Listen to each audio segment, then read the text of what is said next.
अबबबबब तथाकथित गोरक्षकाच्या जाचाला कंटाळून शेतकरी भडकले। नवजात गोऱ्यांना घेऊन थेट प्रांत कार्यालयातच धडकले। तर सरकारने प्रायव्हेट गोरक्षक थांबवावे, अन्यथा यांचा बंदोबस्त आम्ही करतो। शेतकरी राजा आक्रमक। बघा सविस्तर न्यूज एमटीवा।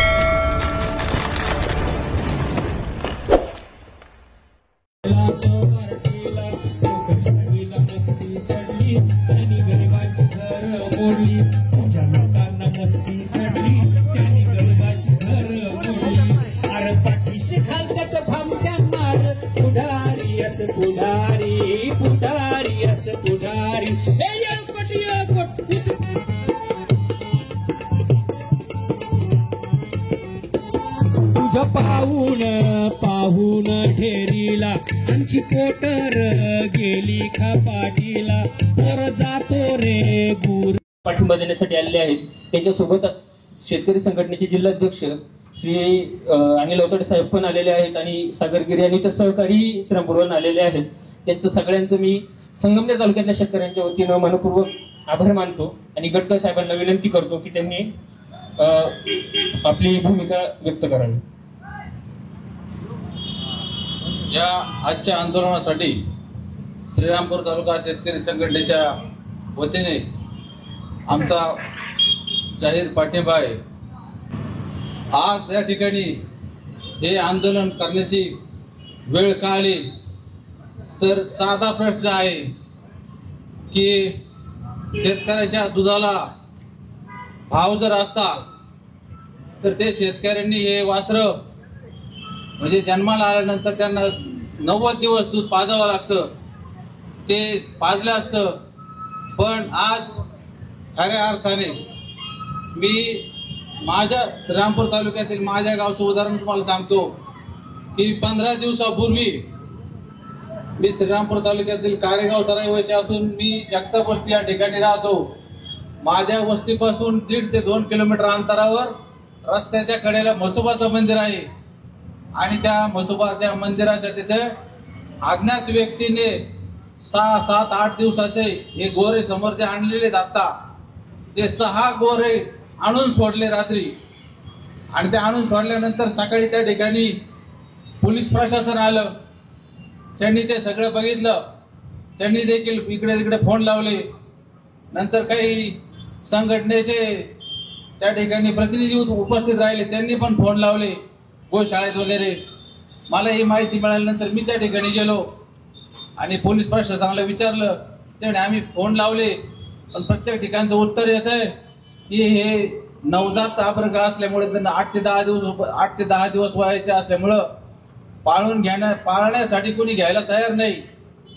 आणि मग मी त्या ठिकाणी श्रीरामपूर तहसीलदारांना फोन केला की हे जबाबदारी तुमची आहे आणि तुम्ही हे वासरे घेऊन त्याचं काय व्यवस्था करायची ती शासन म्हणून तुम्ही केली पाहिजे।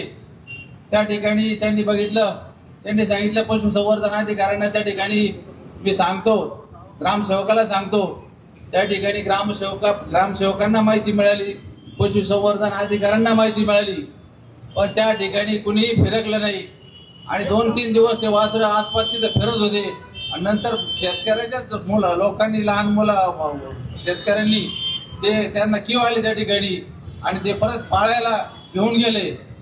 मित्रांनो, मला या ठिकाणी सांगायचंय की शासनाची भूमिका प्रामाणिकपणे जर बजावली आणि दुधाला जर भाव दिला, भाव देणं शासनाच्या हातात साधी गोष्ट आहे की तुम्ही जर 100% दुधाची भेसळ थांबवली तर दूध 100 रुपये लिटर झाल्याशिवाय राहणार नाही। पण एकीकडे शासन ही प्रामाणिक भूमिका बजावत नाही असं मला दिसतं। ही साधी गोष्ट आहे, दुधाची भेसळ न थांबवल्याचे परिणाम काय होतात की मित्रांनो, ग्रामीण भागातील शेतकऱ्यांना त्या दुधाचा भाव मिळत नाही आणि शहरातील लोकांना भेसळयुक्त दूध मिळत नाही। त्याचा दुष्परिणाम WHO काय सांगतं की हे जर थांबवलं नाही ते 5 ते 7 वर्षात 70 ते 75% लोकांना कॅन्सर झाल्याशिवाय राहणार नाही। मग हे असं जर होणार असेल आणि दुधाची भेसळ जर शासनाच्याच हातात आहे, सगळ्या गोष्टी एखाद्या सेलिंग प्लॅन्ट मध्ये दूध जातं किती, बाहेर पडतं किती आणि उपलब्ध दूध किती होतं। उन्हाळ्यात दूध कमी व्हायला पाहिजे तर दुधाच्या आकडेवारी दूध उन्हाळ्यात वाढतं आणि चिलिंग प्लॅन्ट मधून बाय प्रोडक्ट निर्मिती करून सुद्धा दूध बाहेर जास्त पडतं। याचा शोध शासनाला घेणं काय अवघड नाही, पण हे का होत नाही आणि हे न झाल्यामुळं हे शेतकऱ्यांवर जे संकट आलेलं आहे आणि ते संकट दुसऱ्या अर्थाने नुसतं शेतकऱ्यांवर ते संकट नाही तर शहरात राहणाऱ्या लोकांवर किंवा 5वा 6वा वेतन आयोग घेणाऱ्या लोकांवर सुद्धा विषारी दूध पिण्याचं वेळ आलेली आहे आणि त्या माध्यमातून कॅन्सरचं प्रमाण एवढ्या मोठ्या स्वरूपात वाढत चाललेलं आहे. हे जर थांबवायचं असेल तर शासनाने एवढं एकच केलं पाहिजे की 100% दूध भेसळ थांबवा. हे तुम्ही काही बाकीचं काही करण्याची गरज नाही. आमचं दुधाला आपोआप भाव वाढेल. मित्रांनो, तुम्ही जर ती आकडेवारी सगळी बघितली, दुधाची निर्मिती, दुधात होणारी भेसळ, हे आम्ही मनाचं काहीच सांगत नाही. हे सगळे आकडे शासनाकडे ही सगळे आकडेवारी आहे. शासनाने एवढी जरी दखल घेतली तरी पुरेसं होईल. यानंतर पुढील कोण वक्ते असेल. जिल्हाध्यक्ष अनिलजी अवताडे साहेब यांना मी विनंती करेल की त्यांनी आपली भूमिका स्पष्ट करावी. प्रथमतः मी आमची सहकारी संघटना शिवआर्मी दत्ता ढगे आणि त्यांच्या सहकार्यांना धन्यवाद देतो की आपण हा आंदोलनाचा पवित्र घेतला. भावना हा भावनिक विषय नाहीये. हत्याबंदी कायद्यानंतर तुम्ही वन्य प्राणी जीव संरक्षण कायदा आणला. आज आमचा शेतमाल ते रानडुकरं हरणं उद्ध्वस्त करतात आणि त्याची भरपाई तुम्ही अद्यापर्यंत या राज्यात सरकारने किती शेतकऱ्यांना दिली, तुम्ही किती पंचनामे केले, याही प्रश्नाचं उत्तर सरकारने दिलं पाहिजे. भावांनो, गोवंश हत्याबंदी कायदा आणल्यानंतर उत्तर प्रदेशमध्ये इतकी मोठमोठी कत्तलखाने की मुरली मनोहर जोशी सारखा नेता त्याचे 3 कत्तलखाने आणि हे सर्व बीप परदेशात डेन्मार्कला ओव्हरटेक करून एवढं बीप आपलं निर्यात होत होतं. आज काय झालं, बीप निर्यात होत नाही का? फक्त आपले हे हत्याबंदीचा कायदा आणून पुरेशी समाजाला अडचणीत आणून आपल्याकडून हे गोरे कालपर्यंत फुकट जात होते. आज तो समाज, तो कुरीशी बांधव या गोऱ्यांना हात लावायला सुद्धा धजावत नाही. याचं कारण या कायद्यामुळे जे हिंदुत्वाचा आव आणतात काही संघटना आहेत, काही दल आहेत, त्यांच्या माध्यमातून सातत्याने त्या कुरेशी समाजावर गुन्हे दाखल करायचे आणि सातत्याने ते गुन्हे दाखल करून ब्लॅकमेल करायचं आणि 2 नंबरनी पैसे काढायचे.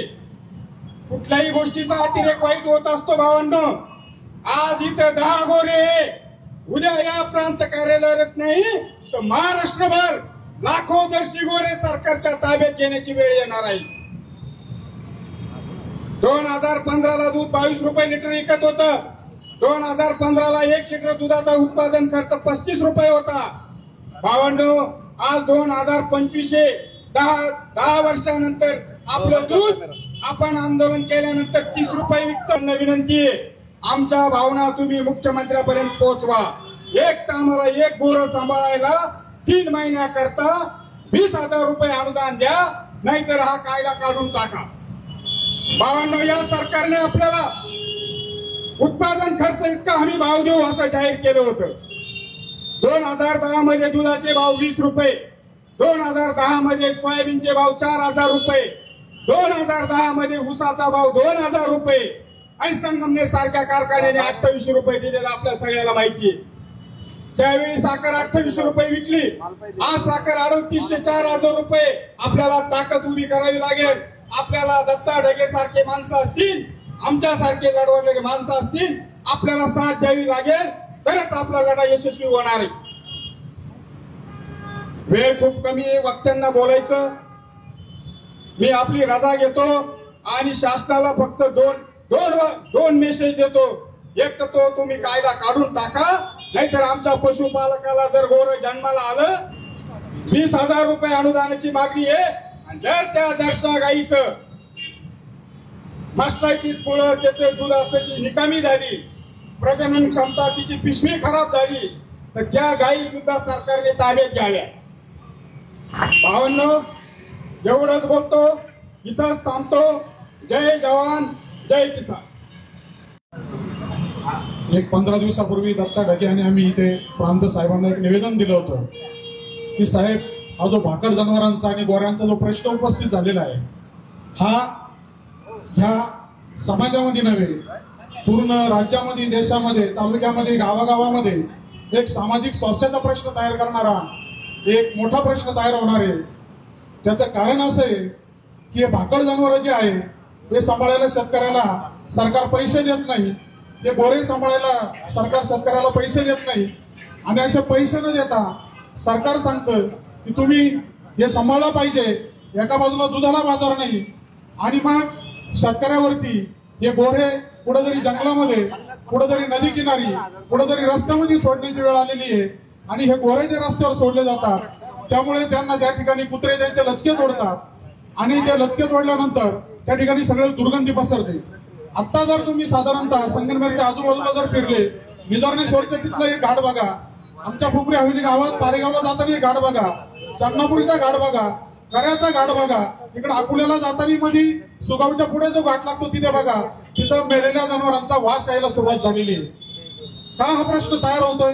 हा प्रश्न यामुळे तयार होतोय की शेतकऱ्याला हे गोऱ्यांचं करायचं काय, भाकड गायींचं करायचं काय, त्याच्या पुढं सांभाळण्यासाठी पैसा नसल्यामुळं, दुधाला बाजार नसल्यामुळं तो ते जनावर कुठेतरी जंगलात सोडून जातो. तिथं त्यांची हे कुत्रे शिकार करतात आणि ते प्राणी तिथं मरून पडतात.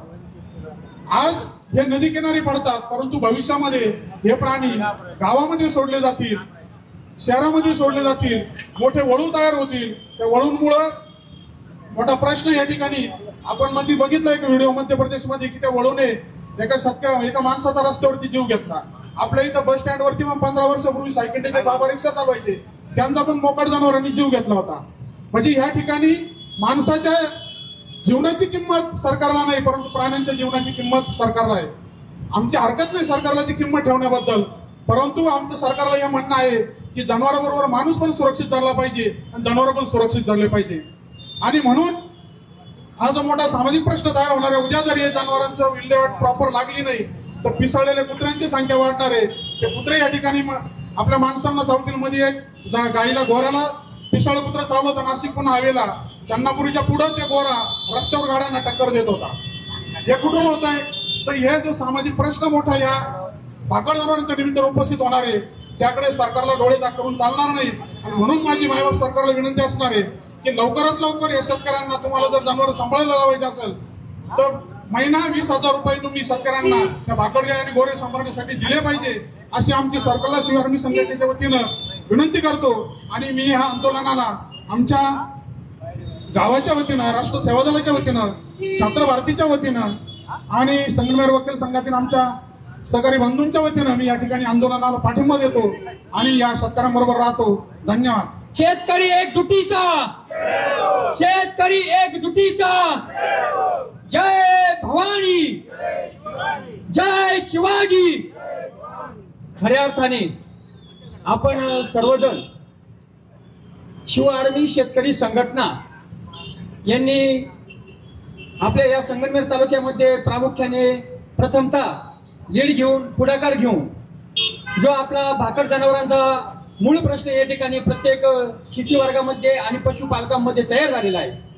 हा प्रश्न या ठिकाणी तालुकास्तरीय शासनाच्या दरबारी मांडण्याचं या ठिकाणी धारिष्ट दाखवलं, त्याबद्दल मी प्रथमतः या ठिकाणी आपल्या सर्व उपस्थितांच्या वतीने आणि संगमनेर तालुक्याच्या वतीने शिव आर्मी शेतकरी संघटनेचे या ठिकाणी आभार व्यक्त करतो. आभार व्यक्त का करायचे? आभार व्यक्त का करायचे तर सगळ्यात महत्वाची गोष्ट आहे, हा प्रश्न आहे जवळजवळ 3, 4, 5, 6 महिन्यापासून या ठिकाणी चालू आहे, परंतु कुणी या ठिकाणी आवाज उठवून या ठिकाणी समोर यायला तयार नाही. फक्त गावामध्ये इथं तिथं कुजबूज करायची, हॉटेलवर कुजबूज करायची, ग्रामपंचायतमध्ये येऊन या ठिकाणी फक्त त्रास द्यायचं काम करायचं की या जनावरांचं करायचं काय, या जनावरांचं करायचं काय, या गोऱ्यांचं करायचं काय.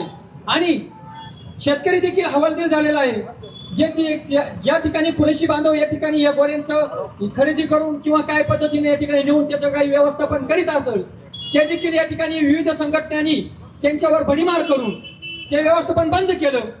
असू द्या, आपल्याला त्याच्याबद्दल देखील वाद नाही, परंतु या विविध संघटना असतील, आपल्याला कोणाचं नाव घ्यायचं नाही. पहिल्यांदा या शासनाने काय केलं पाहिजे, या सगळ्या गोष्टी बंद करायच्या आधी त्याची सोय केली पाहिजे, या जनावरांची सोय केली पाहिजे. माझ्या आधीच्या वक्त्यांनी या ठिकाणी निवेदन दिलं किंवा या ठिकाणी आवर्जून सांगितलं की हे भाकड जनावरे सांभाळण्यासाठी, हे गोरे सांभाळण्यासाठी मासिक या ठिकाणी 20,000 रुपये अनुदान द्यावे. परंतु या ठिकाणी सरकारला ते शक्य नाहीये, हे मी तुम्हाला या ठिकाणी सांगतो. का शक्य नाहीये? ते दुधालाच बाजार देऊ शकत नाही, तर या जनावरांच्या भाकर जनावरांना सांभाळायला कधी तुम्हाला अनुदान देणार आहे? हे निकम्मी सरकार आहे. आपल्याला याबद्दल या ठिकाणी कुठल्या पद्धतीची ठोस भूमिका यांच्याकडून मिळणारच नाही. आणि खऱ्या अर्थाने मी एक शोकांतिका व्यक्त करतो. या शिव आर्मी शेतकरी संघटनेने प्रत्येक गावामध्ये जाऊन या ठिकाणी लाऊडस्पीकरवर गाडी अनाउन्सिंग केली आणि प्रत्येक शेतकऱ्याला या ठिकाणी या आंदोलनामध्ये सहभागी होण्याचं आवाहन केलं.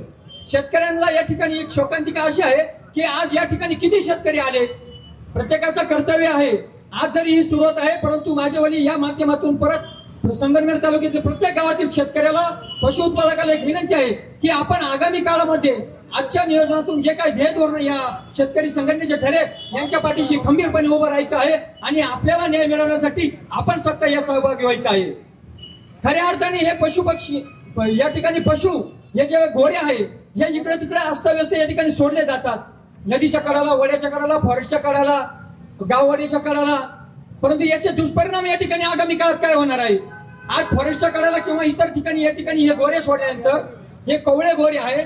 वाघाला या ठिकाणी आयती शिकार या ठिकाणी मिळायला लागली आहे आणि वाघाच्या तावडीतून जे या ठिकाणी गोरे जे जनावर या ठिकाणी सुटणार आहे, तिला कुत्रे लोचके तोडणार आहे. त्यांच्यावाले कुत्रे या ठिकाणी त्यांच्यावाला मांस या ठिकाणी खाणार आहे आणि काही काळात हे मांस त्या कुत्र्यांना जर मिळाला नाही वेळेवर, तर या ठिकाणी शाळेतून जाणारे लहान मुले किंवा या ठिकाणी मानवी हल्ले या ठिकाणी यांचे वाढणार आहे. हे दुष्परिणाम या ठिकाणी शासनाला परत भोगावे लागणार आहे. कर्जबाजारी शेतकरी आज तुमच्या पुढे उभा आहे. त्याला कारण काय? तर ही जनावर माझ्याकडे 14 गाया होत्या. 10 गाया विकल्या, राहिल्या 4 गाया. त्या 4 गायांना सुद्धा चारा राहिला नाही, म्हणून आता त्या गाया सुद्धा विकायची वेळ आलेली आहे आणि मी कर्जबाजारी झालेलो आहे. मी एक हिंदू निष्ठ पक्षाचं काम करतो, शिवसेना उद्धव बाळासाहेब ठाकरे पक्षाचं काम करतो, पण मी एक हिंदू शेतकरी आहे.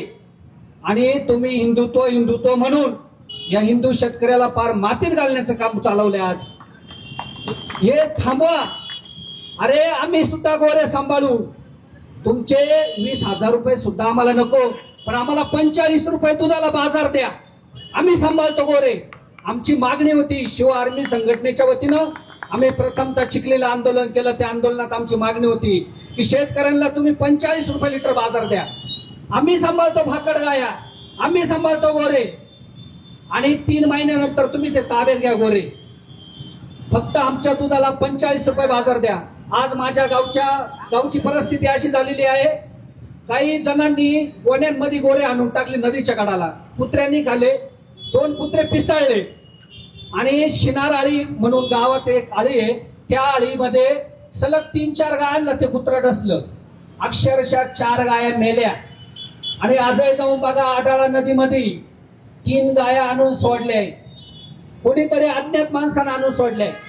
अरे मला काय म्हणायचंय, तुम्हाला एवढं गोमातेचं हे, आम्ही हिंदूचे, पण आमच्याही गायांची आज हाल का होते? कारण ही भाकड जनावर सांभाळण्याची शेतकऱ्याची हे नाही, ऐपत नाहीये. कारण तुम्ही त्याला बाजार देतात 30 रुपये, खाद्याला बाजार देतात 2,000-2,200 रुपये. कुठं चालले? खाद्याचे बाजार कमी करा, दुधाला बाजार वाढवा. सांभाळतो आम्ही हे गोरे. 3 महिने आम्ही सांभाळतो, 3 महिन्यानंतर तुम्ही ताब्यात घ्या. भाकड गाय आम्ही सांभाळतो. माझी मायबाप सरकारला एकच विनंती आहे की आमच्या दुधाला तुम्ही 45 रुपये बाजार द्या.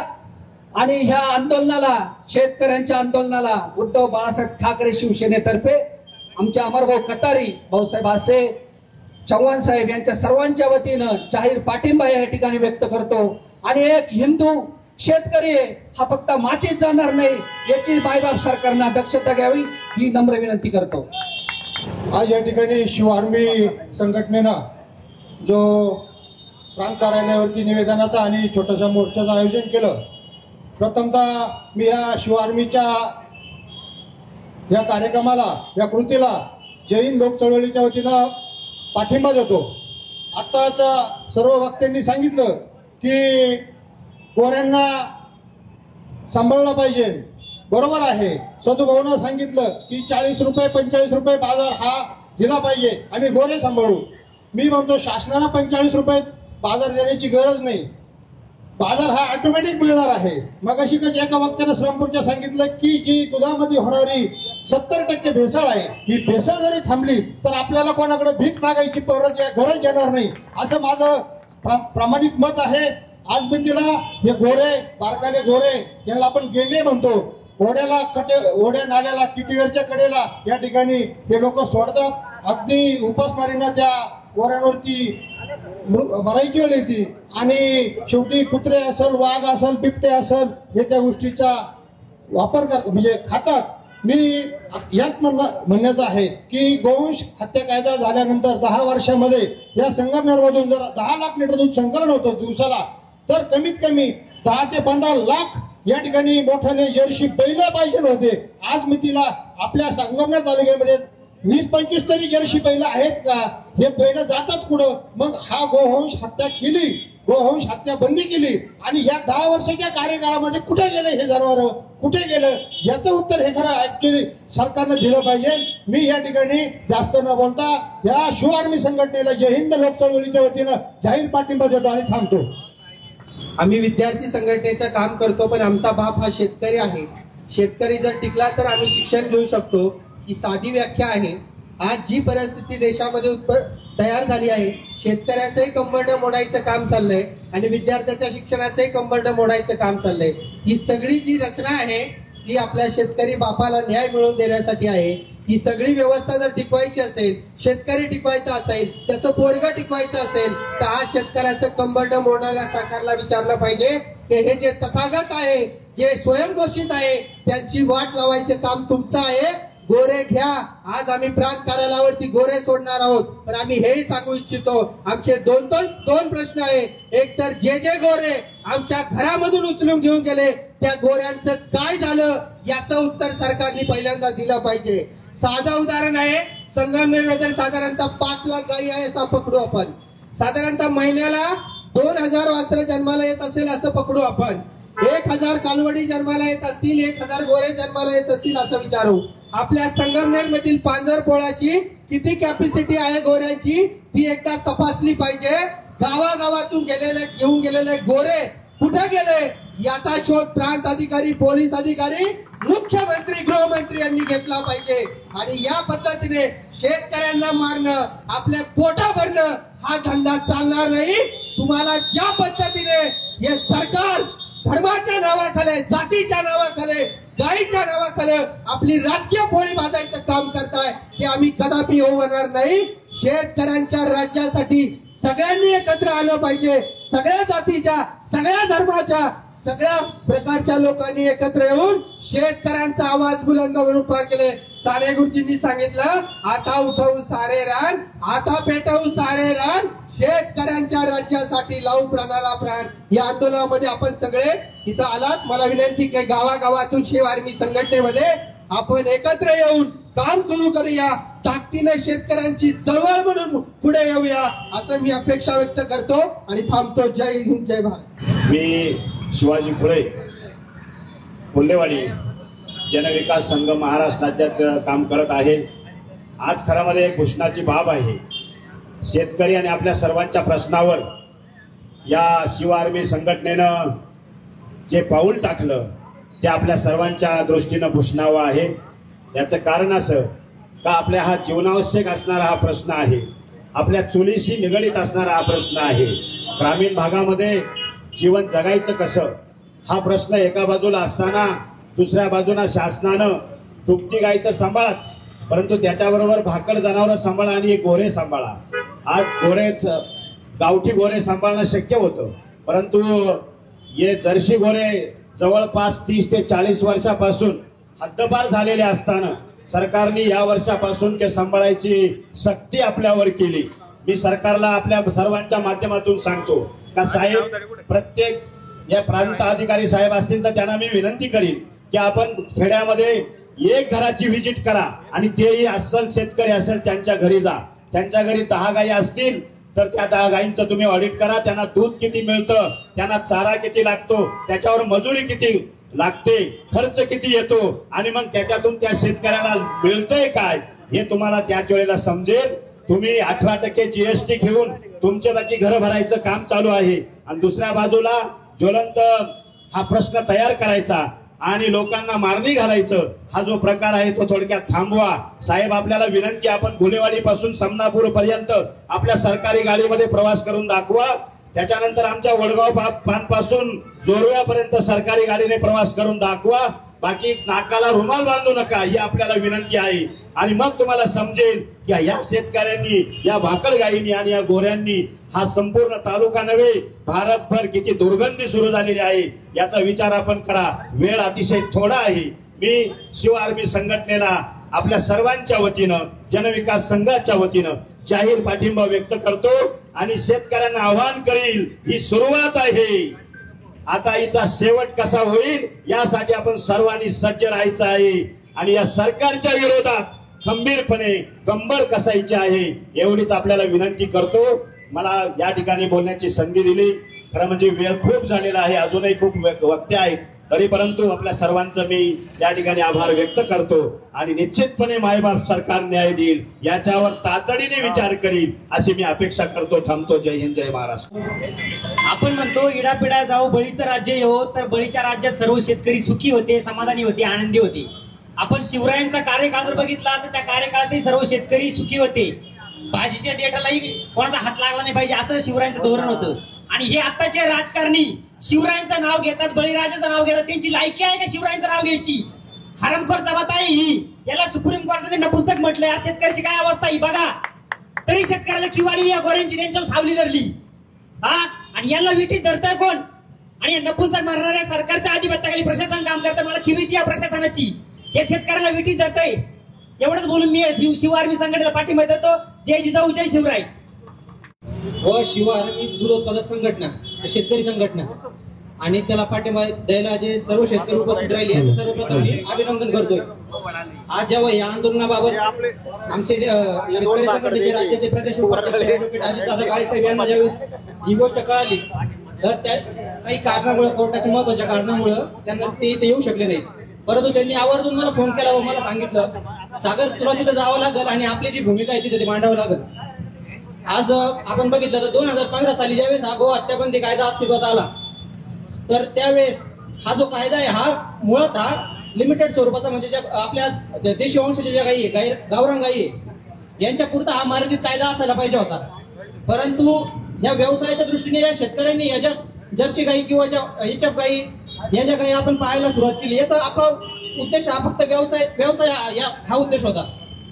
परंतु याच्यामध्ये या ज्या सरकारने हे जे पॉलिसी मेकिंग साठी आपण यांना ज्यांना निवडून देतोय यांनी हे भंपकपणे हे जे निर्णय घेण्याचं सत्र सुरू ठेवलेलं आहे. याच्या अगोदर जर शेतकरी पूर्णपणे उद्ध्वस्त झालेला होता आणि त्यानंतर हे जे बेरोजगार तरुण आहेत, या बेरोजगार तरुणांनी मोठी इन्व्हेस्टमेंट करून आज या तरुण शेतकऱ्यांनी हा जो दूध व्यवसाय सुरू केलेला आहे याला पूर्ण मोडकळीस आणण्याचं काम हे सरकार करत आहे.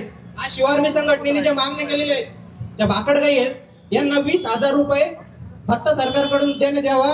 त्याचप्रमाणे जे गोरे आहेत, आज आपण विचार केला तर कमीत कमी एका तालुक्यामध्ये 4-4, 5-5 हजार गोरे आज जन्माला येत आहे शेतकऱ्यांच्या गोठ्यामध्ये.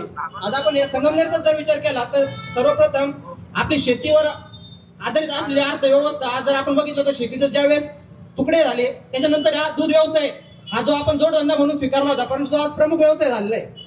आणि या प्रमुख व्यवसायाला सुद्धा मातीत घालण्याचं काम हे सरकार करतंय. इथं प्रत्येक कुटुंबामध्ये जर आपण साधारण जर आकडेवारी जर बघितली तर प्रत्येक कुटुंबामध्ये कमीत कमी 5 गायीपेक्षा जास्त गायी शेतकरी सांभाळतोय.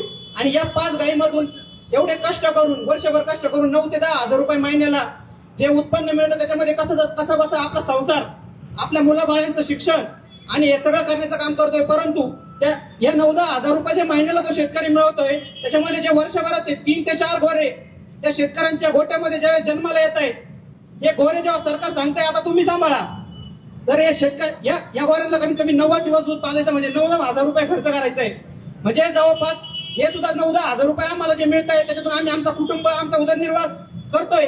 ते सुद्धा तुम्हाला आज ते शेतकऱ्यांना पूर्ण कर्जामध्ये ढकलायचं काम हे सरकारने चालवलेले. त्याच्यामुळे माझी दत्तभाऊंचं मी या ठिकाणी अभिनंदन करतो आणि सांगतो, जरी आज इथं संख्या कमी असली, आपण पूर्वीपासून बघत आलेलो आहे हे जे चळवळ करणारे लोक खूप मूठभर असतात, परंतु याच्यातून मोठी क्रांती निर्माण होत असते. आम्ही ज्यावेळेस हरेगाव ते दूध आंदोलन घेतलं होतं, त्याची ठिणगी टाकली होती. त्याच्यानंतर पूर्ण संगमनेर, अकोला असेल, नेवासा असेल, पूर्ण महाराष्ट्रामध्ये याची व्याप्ती झाली आणि त्याच्यानंतर आपल्याला 30 रुपये आणि 5 रुपये अनुदान असं 35 रुपये भाव मिळाला होता. आणि आज ज्या दत्तभाऊंच्या संघटनेने इथं ही जी आंदोलनाची ठिणगी टाकलेली आहे ही धग लवकरच संपूर्ण महाराष्ट्रामध्ये जाईल आणि आम्ही त्यांना आश्वासित करतो. आज त्यांनी जे प्रथम आंदोलनाची सुरुवात केली आहे याचा आम्ही पूर्ण अहिल्यानगर जिल्ह्यामध्ये आजपासून या आंदोलनाची सुरुवात करत आहोत. आणि जोपर्यंत सरकार आमच्या कमीत कमी या मागण्या जर मान्य करणार नसतील तर तोपर्यंत या कायद्यामध्ये कमीत कमी सरकारने दुरुस्ती करावी. आणि जोपर्यंत सरकार जर या कायद्यामध्ये दुरुस्ती करणार नसेल तर या जे प्रायव्हेट लोक आहेत आमचा ह्या कुरेशी जो समाज आहे, जो कुरेशी समाज आहे तसं पाहिलं तर आमचा पाठिंबा, शेतकरी संघटनेचा पाठिंबा आम्ही त्यांना जाहीर करतोय त्यांच्या आंदोलनाला. आणि या कुरेशी समाजाबद्दल आमचं पिढ्याने पुढेचं नातं आहे. आमच्या ज्या गाय आहेत, भाकड गाय आहेत, हे ते सांभाळण्याचं, हे आमचं रॉ मटेरियल आहे, हे आम्हाला सांभाळण्याचं काम करत होते.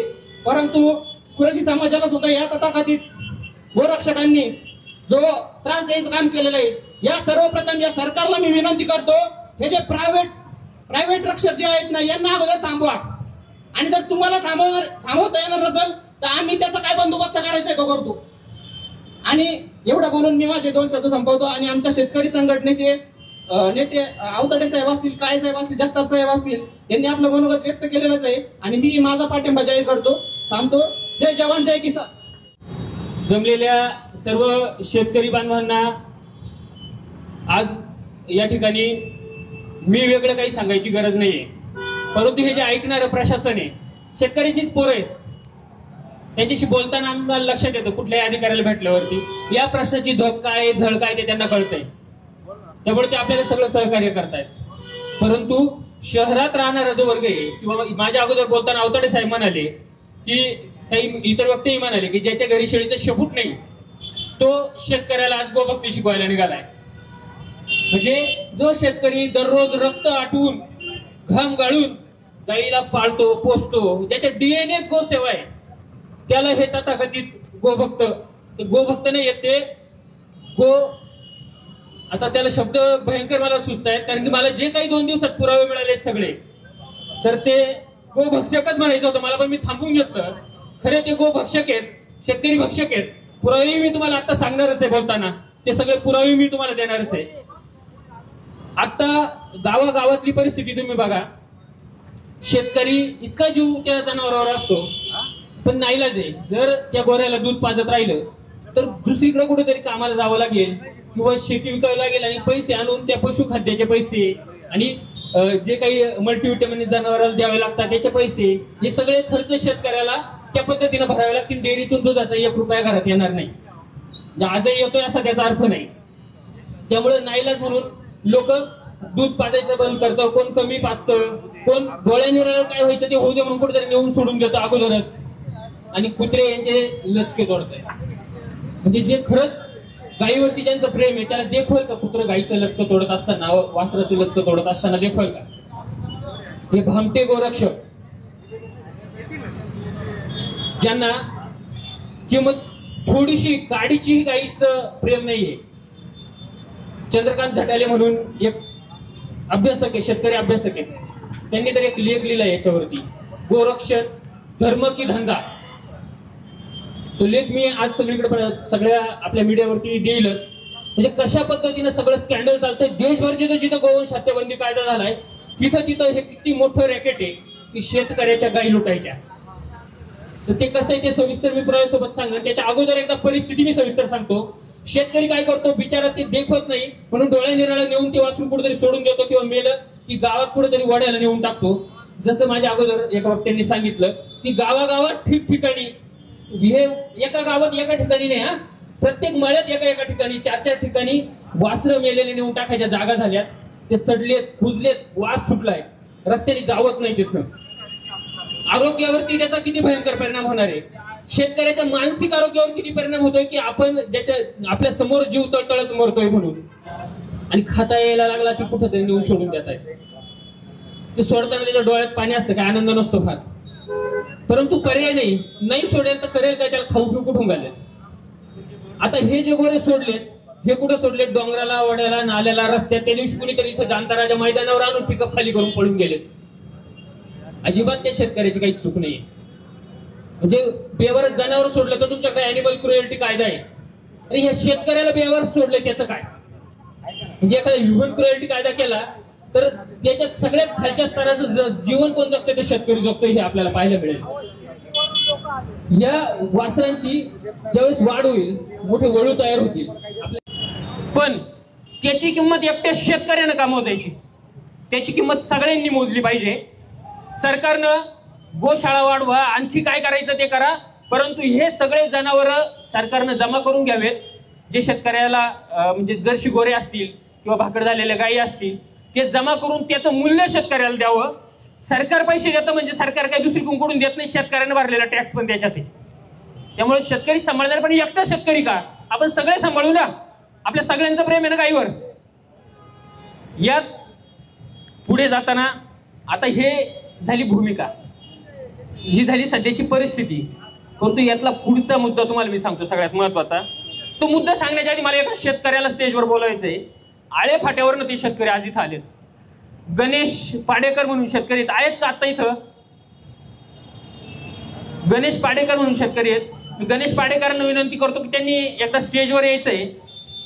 त्यांच्या बाबतीत व त्यांच्या गायी गोशाळेत नेल्या होत्या, त्यांच्या गायी गोशाळेत नेल्यानंतर काय झालं होतं तर ते आपल्याला सांगणार आहेत, आणि मग मी पुढचं बोलतो, कारण की मला पुढचं जे बोलायचंय ते बोलण्याआधी हा पुरावा देणं गरजेचं आहे. तर गणेशजी, तुम्ही तुमचा अनुभव एकदा सगळ्या शेतकऱ्यांना सांगा. माझ्या 11 गायी गोशाळेत दिल्या होत्या. मी एक 8 दिवसानंतर गोशाळेत गेलो तर तिथं 3च गायी होत्या. गाभण गायी नव्हती, त्याच्यातली 12 गाया होत्या टोटल. त्या संस्थेचं 1 लिटर सुद्धा संकलन नाही. तिथं आमच्या भागातनं रोज 100, 150, 200 वासरं येतात. आमच्या इकडनं कमीत कमी 500 ते 1000 रुपयांनी हे गोरक्षक वासरं घेतात, इथं जमा करतात, गोशाळेला पैसे जमा करते नाही. हा सगळा संयम भोंगळा कारभार चालू आहे. हे शेतकऱ्याला न्याय भेटला पाहिजे. आज या दुग्ध व्यवसायावर काही जणांचे घर चुली पेटल्या जातात. शेतकऱ्याचा दुसरा ऑप्शन नाही, कोणत्याच मालाला बाजार नाही, काय नाही. खूप बिकट अवस्था निर्माण झालेली. बोलतो मी पुढं. आता ह्या 8 गायी गेल्या पुढं आहे का तथाकथित गोरक्षक बजरंग दलवाले यांच्याकडे याचं उत्तर आहे का? गोशाळेवाले यांच्याकडे याचं उत्तर आहे का? माणूस तिथं गेल्यानंतर त्या गायी नाहीत, हे एक उदाहरण झालं. प्रत्यक्ष माणूस समोर बोललाय. माझ्याकडे कागद आहेत, सुप्रीम कोर्टात निकाल लागले की त्या शेतकऱ्याचे जनावरं परत करा, त्या व्यापाऱ्याचे जनावरं परत करा, पण व्यापारी तिथं गेला, जनावरं मिळाले नाहीत. संगमनेरचीच गोशाळा घेऊ, देशभर ही स्थिती. मी संगमनेरचं उदाहरण सांगतोय, इथे तिथे देशभरची स्थिती आहे. ह्या गोशाळेची क्षमता किती आहे, इथं जनावर किती आहे? साधारणतः एक तुम्हाला सांगतो, आपल्या तालुक्यातले भाकड जनावर जमा झालेले, जुन्नर आंबेगाव मधून आलेले गोरे, आपल्या तालुक्यातून झालेले गोरे, असा सगळ्याचा हिशोब केला. म्हणजे तुम्हाला सांगतो मी, ते बजरंग दलाचं गावात पोरग काम करतं त्याचा दोष नाही, आपल्या पोराचा दोष नाही, त्याच्या डीएनएत गोभक्ती हो. त्याला वाटतं गाय वाचली पाहिजे म्हणून ते पळतं गाड्या जाळायला, पण त्याच्या वरती जे बसलेले बोक आहेत ना, त्यांची जाण त्याला नाहीये, त्या पोराला त्यांची ओळख नाहीये. शेतकऱ्याच्या पोरांना मी आव्हान करतो या निमित्तानं, बाबांनो, तुम्ही आजपासून एक करायचं, जे गाडी ऑडिट होते ना, गोशाळेत जाऊन बसायचं, रोज ऑडिट करायचं. तर खरे गोभक्त असेल ना, तर लबाड भामटे असाल तर भडव्यांना तोंड दाखवायचं नाही, घरी सुद्धा, आई बापाला सुद्धा, आणि ऑडिट करायचं. आलेलं प्रत्येक जनावर जातोय गुडत, बरोबर आहे का नाही बाबा? म्हणजे आम्ही सरकारी कार्यालयावर आणून सोडू, म्हणजे लोकांच्या मनात राग का आमदाराचा? कारण की आमदार तिकडे सभागृहात बोलू राहिलाय ना शेतकऱ्यांच्या विरोधात ह्या विषयावरती. आणि बरोबर आहे, या मित्रांनी सांगितलं, आमदार त्या सगळ्यांचा न्यायचा आहे, पालन पोषण करताय. आणि हे स्कॅन्डल कसं चालतं तुम्हाला मी सांगतो. तुम्हाला माहितीये, आपल्या तालुक्यात इथं माजी आमदार, माजी मंत्र्यांची पोरगी 40 वर्ष सत्तेत राहिलेला माणूस, तिला 2 दिवस यांनी उन्हात बसवले, हजारो माणसं गोळा करून एक कंप्लेंट नोंदवायला. हे आमच्या अनिकेतवरती हल्ला झाला, मारहाण, आजपर्यंत कंप्लेंट नाही, साधी एनसी नोंदवली फक्त. ऐका, गोऱ्यांचाच प्रश्न आहे, तुम्हाला समजून नाही राहिलं, तुम्ही ऐका, तेच सांगू राहिलो मी. तर ही कंप्लेंट नोंदवून घ्यायचं का नाही लगेच? कंप्लेंट नोंदवल्यावर गाया जाते कुठं? गाडीतल्या, गोशाळेत. कायदा आहे का, नियम आहे का असा? कंप्लेंट नोंदवल्यावर लगेच पाठवा. शेतकऱ्याला सांभाळून त्याच्या गाई तो सांभाळील. ते कोण पाहतोय? शेतकरी चंदी, चारा, पाणी, वैरण, जीव होती तो रक्त आठवत होती गाई सांभाळायला. तिथं गेली 2 दिवसात गायची हाडकं दिसत आहे. परत हाडकं वर म्हणजे ते दिसू नये त्याच्यासाठी जे काय करावं लागतं ना ते महिने करून ती गाय परत सुधारत नाही एकदा बसल्यावर. तर पोलीस इतक्या पटकन कंप्लेंट नोंदवून घेतात. त्याच्यानंतर गाई तिकडे जाते. तिथं गेल्यानंतर शेतकऱ्याला परत गाई मिळत नाही. गाई जाते बाजारात. बाजारात कोणी घेतं? पुराव्यानिशी बोलतोय मी. लिंक मी माझ्या फेसबुकच्या अकाउंटवर आज टाकेल. एक शेतकरी आहे, त्यानं सांगितलं माझ्या 3 म्हशी होत्या, गाडी पकडली, गोशाळेत नेली. त्याच्यानंतर मला गाई घ्यायच्या म्हणून कोणातरी फोन आला, तुम्हाला गाई घ्यायची आहे का? मी म्हटलं घ्यायची आहे. व्हिडिओ पाठवला माझ्याच गाई. पोलिसांना सांगितलं. पोलीस म्हणे नाही पुरावा पाहिजे. मग त्यानं काय केलं, घ्यायच्या म्हणजे घेऊन ऍडव्हान्स पाठवला पैसे. त्या गाई त्याच्याजवळ आल्या आणि मग पोलिसांना बोलवलं. तेव्हा ती केस नोंदवली आणि प्रकरण उघडकीस आलं. आणि त्या म्हशी गायने त्याच्या म्हशी त्याला ताब्यात मिळाल्या. युट्यूबला तुम्ही शोधलं हजारो प्रकरणं मिळतील. जसं शेतकऱ्याच्या पोराला मी सांगितलंय ना, तसं शहरात एक लय मोठा वर्ग आहे का ज्याचं जो त्या गाईचं ऋण मानतो, त्या गाईचं दूध आपण पितो म्हणून त्याचं ऋण मानतो. व्यापारी वर्ग आहे, कामगार वर्ग आहे, छोटे छोटे टपरीवाले आहेत. त्यांनी ना आपल्या तिथं छोटे छोटे बॉक्स ठेवलेत गोशाळेसाठीचे. बिचारा रुपया कमावला त्यातले 2 पैसे का होईना त्या पेटीत रोज टाकतो भावनेनं की गायला जाऊ राहिलेत आपले. आमचे विकास गुंजाळ आणि आम्ही एक प्रवीण शिंदे पण आहेत, आता बीबीसीचं काम करतात ते. आम्ही सोबत एक प्रोजेक्ट सुरू केला होता. आम्ही शेतकऱ्याचं दूध घरपोच शहरात द्यायला सुरुवात केली होती. शिकतच होतो आम्ही तेव्हा. शिकत असल्यामुळे बऱ्याच आले आम्हाला ते थांबवावं लागलं. परंतु इथं अर्बन बँकेच्या पाठीमागं एक कुटुंब होतं. ते मावशींनी एक दिवस 50 रुपये दिले. म्हणलं मावशी कशाची? म्हणे ते गाईला चारा घाला तुमच्या. म्हणलं आम्ही घालतोच, त्याला कशाला पैसे पाहिजे? नाही म्हणे माझ्या वतीनं घाला, हे त्या गाईला माझा चारा जाऊ. असे शहरात एक मोठा वर्ग आहे का ज्यांचं गाईवरती प्रचंड प्रेम आहे. त्या लोकांबद्दल मला लय आदर आहे. परंतु त्या लोकांना पण माझे आव्हान आहे, जो तुमच्या घामाचा 1 रुपया 2 पैसे तुम्ही पेटीत टाकीत्या ना, त्याचा जाब विचारा. जाब कुठं जातो तो विचारा. ज्या दिवशी तुम्हाला कळेल ना त्याचं काय होतं, तुम्ही त्या पेट्या उकळून फेकाल आणि ते पैसे नेणारची कान हाणाल. इतकं धडधडीत सूर्यासारखं सत्य आहे हे सगळं. या सगळ्या परिस्थितीत हे सगळं सांगत असताना जे गावातल्या भावाला, शहरातल्या आपल्या गोप्रेमी माणसाला हे आवाहन केल्यानंतर मी आता शेतकऱ्यांना आवाहन करतोय. हे आज जे जमले झाडाचे शेतकरी, आपलं पण काम आहे आता. आपल्या गावातला भाऊ जो दुसरा शेतकरी, सगळ्यांना सांगायचं, आज जर जागे झालो नाही तर खरोखर अजिबात अतिशोक्ती नाही, विदर्भ मराठवाड्यातल्या शेतकऱ्यासारखं आपल्याला फाशी घ्यावी लागणार. आपण किती 4 चाकी गाड्या उडवल्या, किती शहाणपणा केला. सदाभाऊला जसं अनिकेत म्हणला की प्रगतिशील शेतकरी, सदाभाऊनी काच प्रगतिशील शेतकरी, कारण आता डोंगर आहे, प्रत्येकाच्या बुडाखाली अंधार आहे. आज जागे झालो नाही तर प्रत्येकाला आपल्यावरती आत्महत्या करायची, फाशी घ्यायची वेळ येईल. सांगण्यासारखं फार काही आहे. आता फार वेळ झालाय, वेळ माझ्याकडे आता कमी आहे शेवटी मी बोलत असल्यामुळं. परंतु मुख्य भूमिका सांगणं फार महत्वाचं होतं. ती भूमिका सांगितल्यानंतर आपण मागणी काय करतोय? खाली तर तुम्हाला यावंच लागेल, आमचं निवेदन घ्यावंच लागेल. प्रांत साहेब खाली या.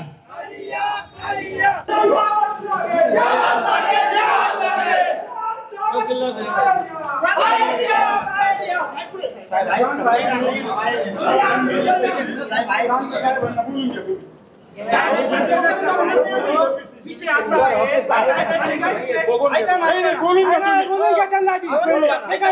आमचे दूत आहे, आम्ही काही ते आमचे मालक नाहीये. जनता मालक आहे, आमचे नोकर आहे. नोकर वागायला कधी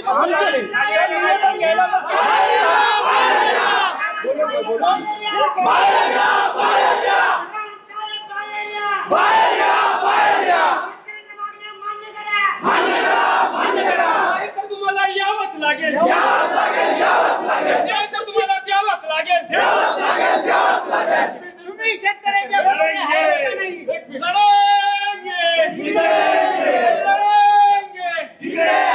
शेतकरी एकजुटीचा छत्रपती शिवाजी महाराज की, शेतकरी राजा बळीराजाचा, शेतकरी राजा बळीराजाचा. साहेब बाहेर या, बाहेर या, बाहेर या, साहेब बाहेर या, बाहेर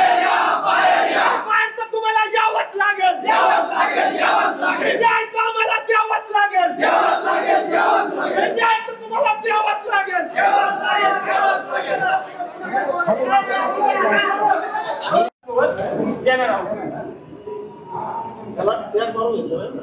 त्याला टॅग मारून घेतलं. पण जोरात बोला.